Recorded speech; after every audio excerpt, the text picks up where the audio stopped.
Shema Yeshua Yahweh Eloheinu Yahweh Ka Shalom Akim and Aqua. In this video I'm going to show how the New Testament anti-Torah remarks from the New Testament false Messiah. Right, and I'm going to use the New Testament, Aramaic, English New Testament.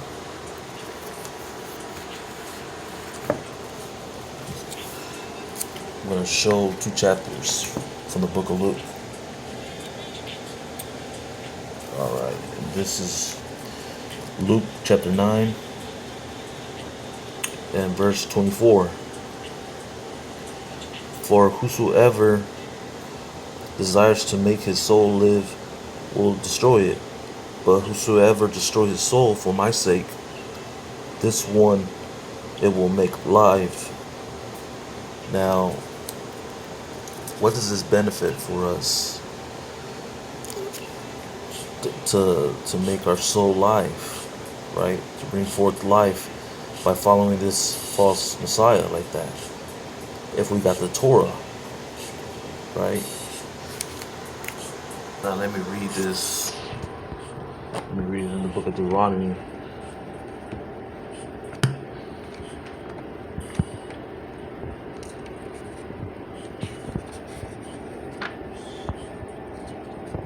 Give me a second.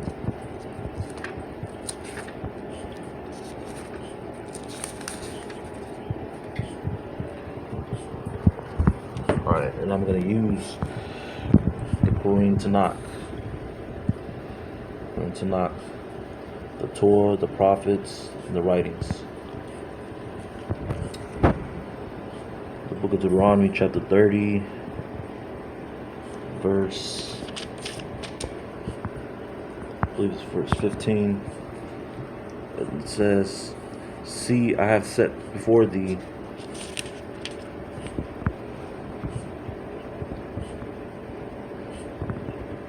this day life and good, and death and evil, and that I command thee this day to love Yahweh thy God,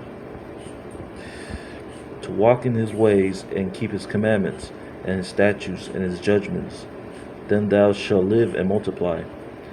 And the Lord thy God shall bless thee in the land into which thou goest possess it. But if thy heart turn away so thou wilt not hear, both shall drawn away, and worship other gods, and serve them. I announce to you this day, that you shall surely perish, and that you shall not prolong your days upon the land, whither thou passest over the Jordan to go possess it." Now you see, to choose life, we gotta keep the commandments, the statutes, and his judgments. Life is in the soul.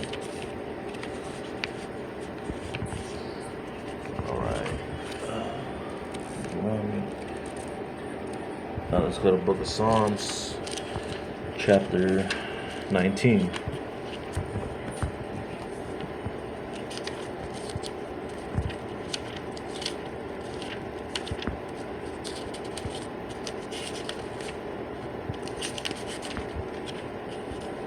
Psalm chapter 19, verse 7.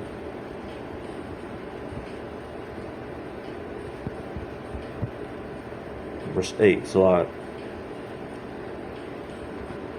now let's see if the Torah restores the soul.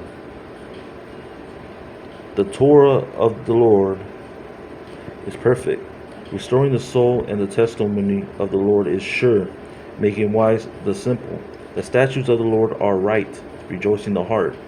The commandment of the Lord is pure and enlightening the eyes. Now you see, the Torah restores the soul. Why would we need a man to restore our soul? What would that do? No, that's anti-Torah. There is no human sacrifice to atone for our sins. Okay. Now, as we can see, is book of Luke 9, chapter 9, is out the window. Now let's go to Luke 16 real quick. see what else it says.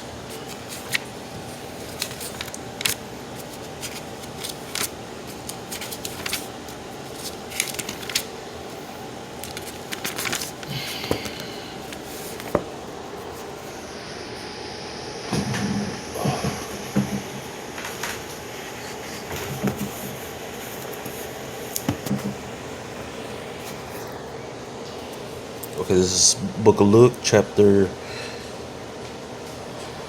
Come on, focus. Give me a second. Damn.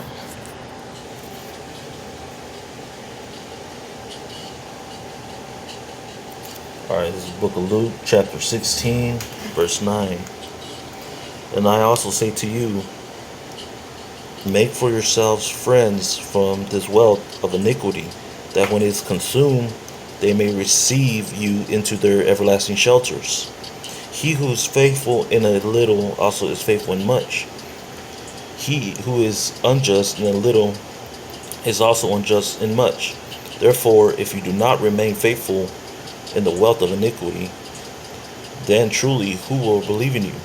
And if in which is not yours, you should have been found faithful. Who will who will give your own to you? Okay. So, where in Torah says we should be friends with the iniquity? Nowhere, right? It's actually the opposite of that.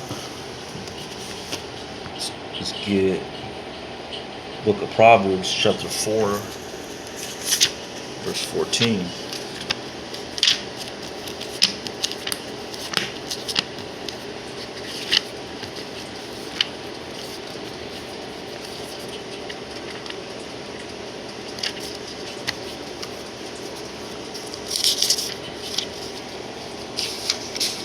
This Book of Proverbs, chapter 4, verse 14. Do not enter into the path of the wicked, and do not go in the ways of the evil man. Avoid it. Do not pass by it. Turn from it and pass on. See?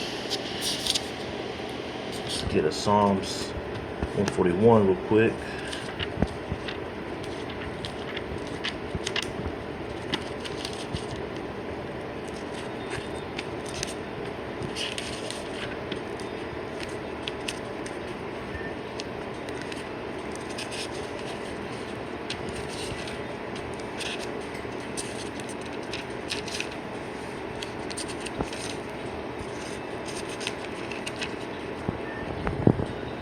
Here's the book of Psalms, chapter 141, verse 4.